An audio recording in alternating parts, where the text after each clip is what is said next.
Kalau kita memang tidak sanggup ya jangan diterima gitu. Jadi jadilah pebisnis yang bertanggung jawab gitu, tidak hanya sekedar oke, kita terima gitu ya, saya bisa kok, nggak seperti itu. Nah, apa saja yang harus kita siapkan sebenarnya bahwa menentukan jumlah populasi itu harus begini, itu kita nemu rumusnya. Nah, nemu rumusnya, nemu sistemnya, bikin SOP-nya. Nah, kalau itu sudah fix, kemudian kita uji cobakan.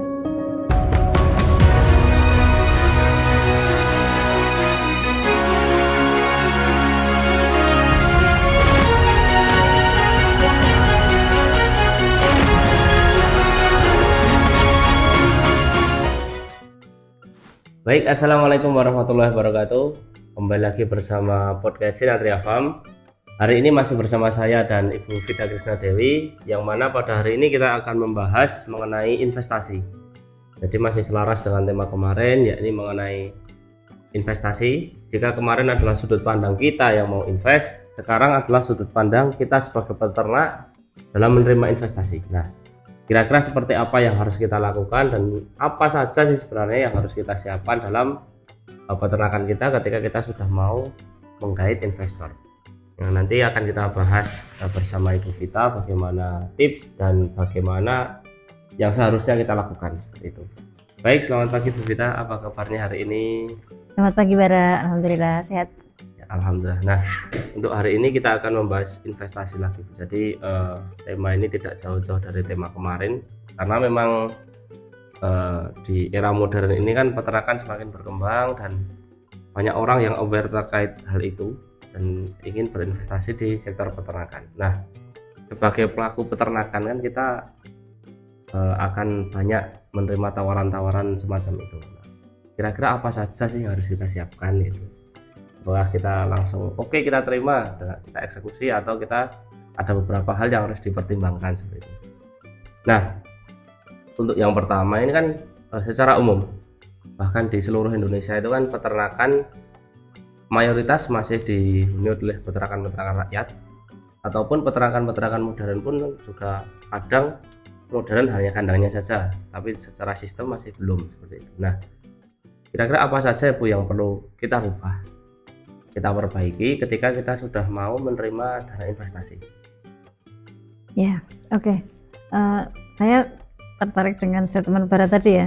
Banyak peternakan itu yang menyatakan bahwa dia adalah peternakan modern, tapi baru bentuknya, tapi sistemnya belum modern gitu ya. Ya, itu yang seharusnya kita siapkan lebih awal gitu ya. Jadi kalau kita nanti perbedaan antara peternakan tradisional dengan peternakan modern itu sebenarnya bukan di kandangnya atau bukan di bentuk kandangnya gitu ya, bukan gitu, tapi pada manajemennya. Nah, kenapa kok orang banyak ingin investasi ke peternakan? Karena merasa bahwa ini ada pergeseran ini, yang dulunya peternakan yang skala kecil kemudian kok kayaknya skala besar.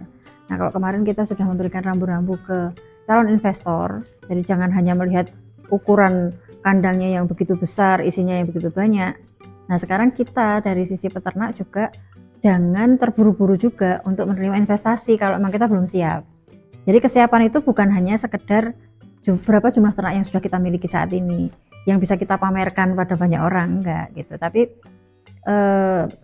kita harus memahami bahwa ketika ada uang yang datang pada kita, maka kita harus bisa mempertanggungjawabkan uang yang dititipkan pada kita itu. Jadi kalau bagi saya melihat investor itu sebagai orang yang menitipkan dana untuk kita kelola, kan begitu. Kalau kita memang tidak sanggup ya jangan diterima gitu. Jadi jadilah pebisnis yang bertanggung jawab gitu, tidak hanya sekedar oke, kita terima gitu ya, saya bisa kok, nggak seperti itu. Nah, apa saja yang harus kita siapkan sebenarnya ketika kita memang sudah siap menerima investasi gitu ya. Pertama adalah kita yakin bahwa apa yang kita lakukan ini sudah punya roadmap ya. Ya, kalau roadmap kan dibangun atas visi misi, makanya kan kita selalu menyampaikan bahwa kalau kita punya peternakan, pastikan, kalau kita punya bisnis, maka pastikan kita punya visi misi. Dari visi misi ini kemudian kita tetapkan roadmap. Nah, di dalam roadmap ini nanti kita sudah bisa melihat kapan sebenarnya waktunya kita menerima investasi dari luar. Kalau memang di roadmap itu memang belum memungkinkan, ya jangan dipaksakan. Oh, saya tahun ini belum memungkinkan kok untuk menerima investasi, ya jangan dipaksakan kita menerima investasi. Nanti jatuhnya apa? Jatuhnya ketika investor itu datang meminta pertanggungjawaban kita, oh ternyata kita memang belum siap gitu kan untuk menerima investasi. Sinatria Farm itu kan kita sudah berdiri dari 2018. Tapi dari 2018 sampai 2025 kemarin kan kita belum menerima investasi. Karena apa ya? Karena memang kita di roadmap kita memang belum masuk. Artinya memang belum waktunya kita menerima investor dari luar seperti itu. Kenapa kok kita belum menerima investor dari luar? Nah, ini yang kedua. Pertama roadmap tadi ya. Yang kedua adalah kita menentukan kapan bisa menerima investasi atau tidak. Itu ketika di roadmap kita ini memang sudah ditetapkan pada saat itu sistem kita harus sudah fix. Fixnya itu bukan hanya sekedar rencana ya. Kalau rencana kita dari awal tahun dulu, dari 2018 kita sudah punya rencana bahwa yang namanya peternakan itu dibangun dengan cara seperti ini, manajemen peternakan itu begini, itu sudah ada dari 2018. Tapi apakah itu sudah dilaksanakan? Kalau belum ya jangan. Makanya kan kita uji coba berbagai macam metode manajemen, kemudian kita menguji coba berbagai macam SOP yang kita buat. Kita coba kalau seperti ini memungkinkan atau tidak, kalau dilakukan seperti ini kira-kira memberatkan atau tidak, jika dilakukan begini kira-kira berdampak pada yang lain atau tidak, sehingga akhirnya kemudian kita menemukan rumusnya bahwa dalam manajemen ternak itu harus seperti ini, bahwa menentukan jumlah populasi itu harus begini. Itu kita nemu rumusnya. Nah, nemu rumusnya, nemu sistemnya, bikin SOP-nya. Nah, kalau itu sudah fix, kemudian kita uji cobakan di peternakan kita, kok ternyata bisa jalan. Nah, setelah itu silahkan kita menerima investasi. Jadi prinsipnya adalah sistem yang ada di peternakan kita ini memang sudah layak. Bahkan kalau misalnya kita membuat peternakan baru, misalnya ya ini Sinatria Farm di sini nih, kemudian kita mau mencoba Sinatria Farm di tempat lain, itu sudah tidak ada pertanyaan lagi karena sudah jelas. Oh, kalau Sinatria Farm itu ya pasti begini, manajemennya pasti seperti ini, bukan bentuk kandangnya tetapi manajemennya, sistem yang ada di situ, sistem yang ada di peternakan itu. Jadi itu yang harus kita persiapkan gitu ya, sistem. Kemudian yang ketiga adalah kita sudah memiliki perencanaan apa yang akan kita lakukan bersama dengan investor itu.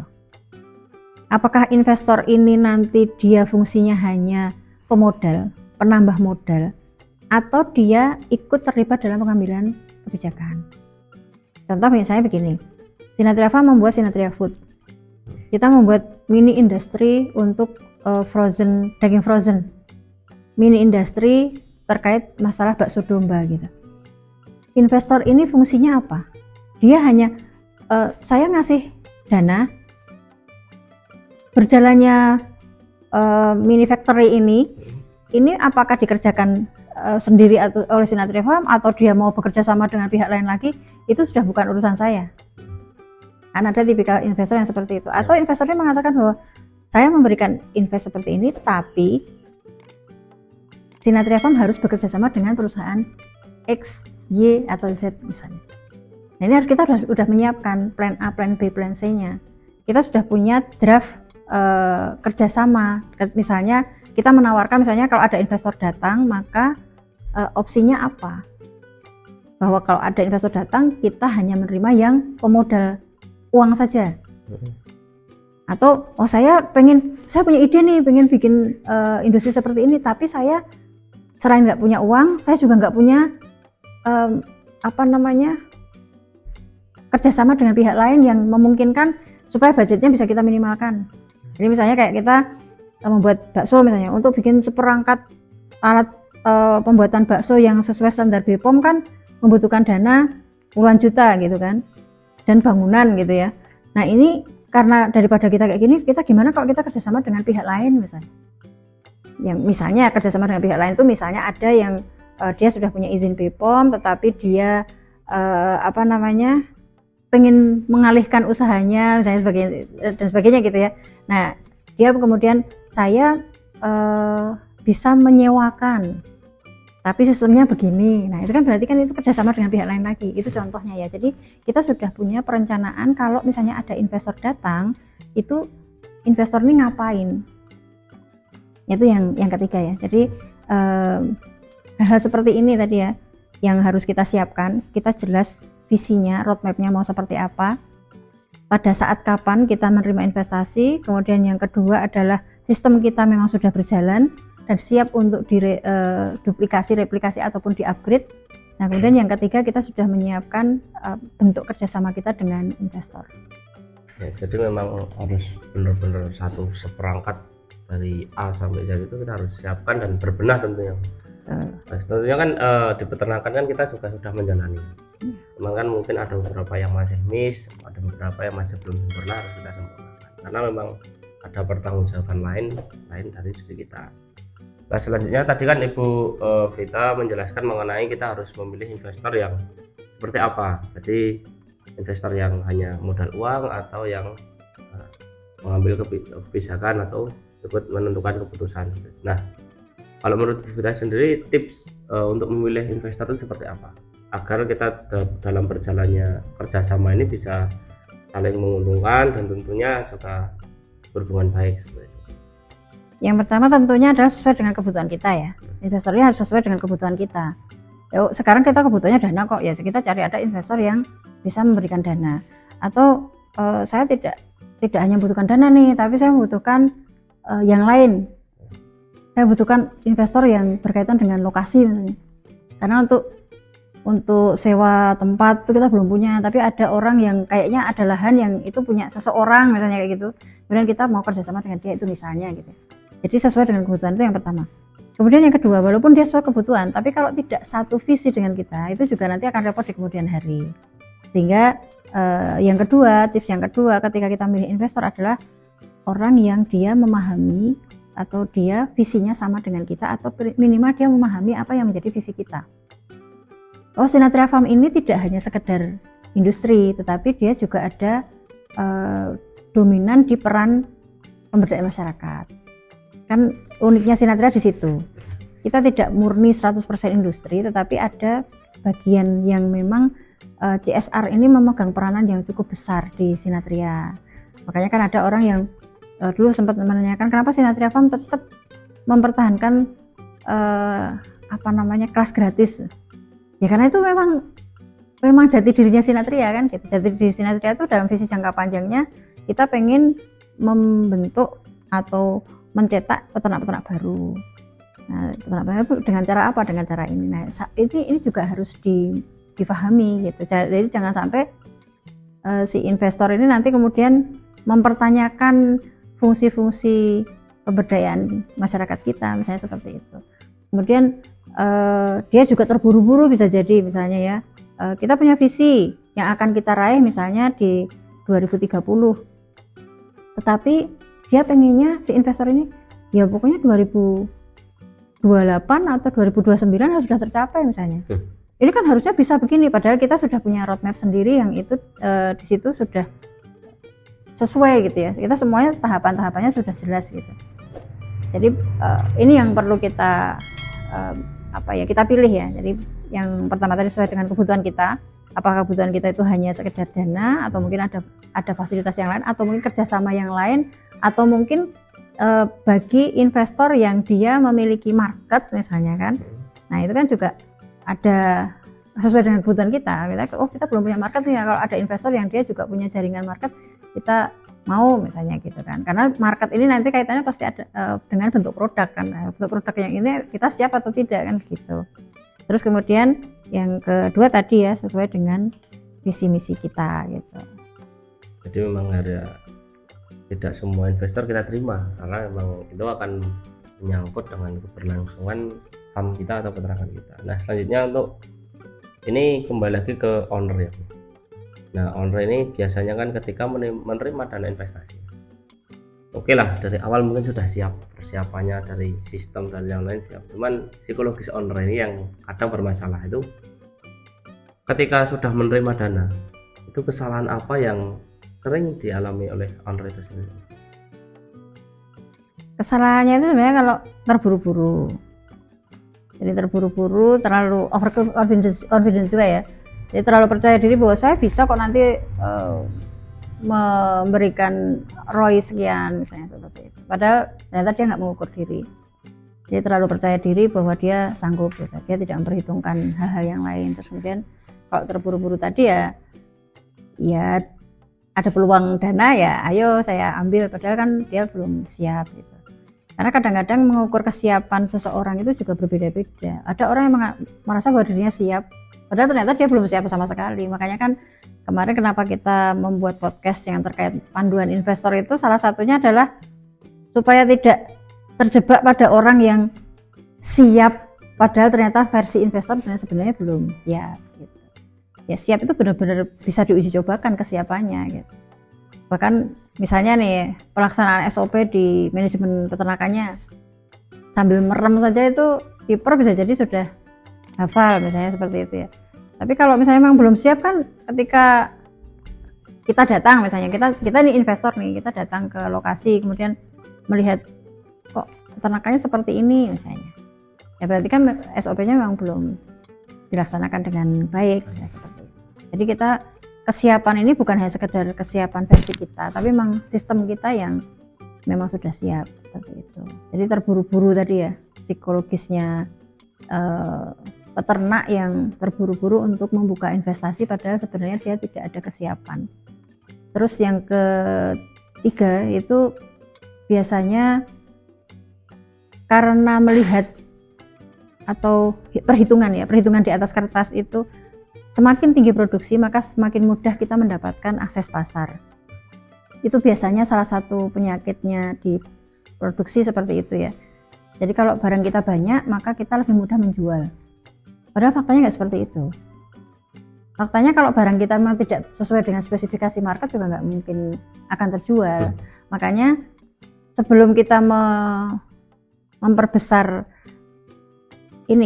memperbesar ukuran produksi kita, maka pastikan kita memang sudah memenuhi spesifikasi market. Nah, si owner tadi kadang-kadang karena dia ada ego yang begitu besar, semakin besar produksi saya, semakin mudah saya mencari market, padahal tidak selalu seperti itu gitu.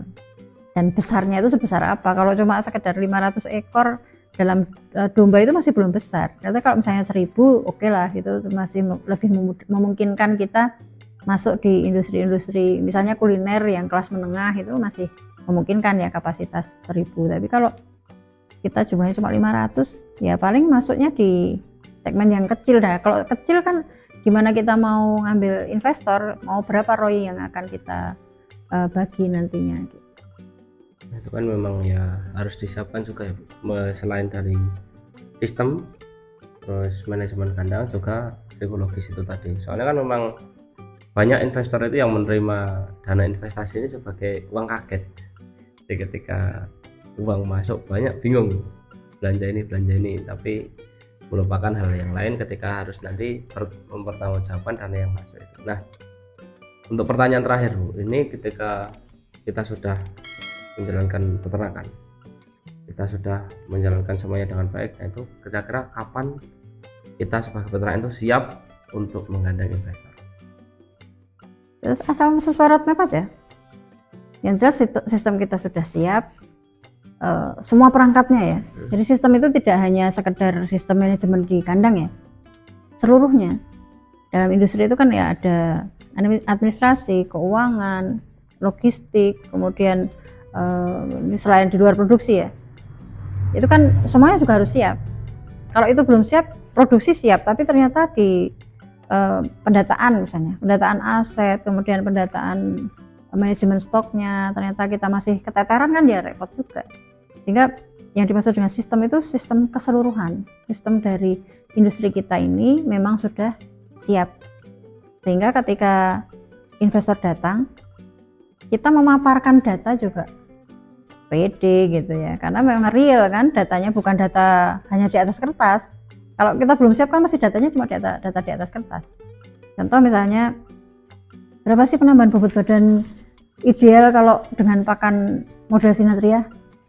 ada rumputnya, ada sebagian kecil konsentrat dan sebagian besar rumput. Itu kira-kira penambahan bobot badannya berapa? Kalau kita belum, sistem kita belum siap kan, kita jawabnya pakai kirologi nantinya kan. Itu sekitar sekian, sekitar kan berarti belum data real. Nah, kalau kita sudah, sistem kita siap, itu kan tidak usah pakai kira-kira, karena kita bisa memaparkan. Oh, untuk yang lepas HP datanya sekian, rata-rata adalah sekian. Kita bisa melihat di bulan ini sekian, bulan ini sekian, rata-rata penambahannya sekian. Kalau untuk yang darah ada data yang real. Terus kemudian nanti biasanya pertanyaan itu kan bobot badan sama kesehatan. Dengan sistem manajemen pakan yang seperti ini, apakah Sinatria bisa memastikan bahwa ternak sehat? Kapan Sinatria mengalami zero mortality misalnya? Jadi kan pertanyaan-pertanyaan itu hanya bisa kita jawab ketika sistem kita siap. Kalau sistem kita belum siap, ya kita hanya menjawab investor itu hanya berdasarkan case atau berdasarkan kira-kira, ya istilahnya ilmunya kirologi gitu. Seperti itu. Jadi memang harus kita berkaca ya. Memang harus banyak berkaca dan memang banyak kita harus menilai farm kita sendiri sebelum orang lain menilai ternak kita. Mungkin itu yang bisa kita sampaikan teman-teman semuanya. Jadi memang dalam menerima dana investasi ini memang harus benar-benar hati-hati dan penuh tanggung jawab, karena memang ini bukan dana kita dan kita harus mempertanggungjawabkan apa yang kita sudah terima di awal, dan ini tentunya akan menjadi salah satu portofolio kita bagaimana ketika kita sudah berani menerima dana investasi seperti itu. Baik, mungkin sekian, dan tetap pantengin terus podcast dari Sinatria Farm. Tentunya akan ada pembahasan menarik yang dan tentunya bisa kita jadikan bahan belajar bersama.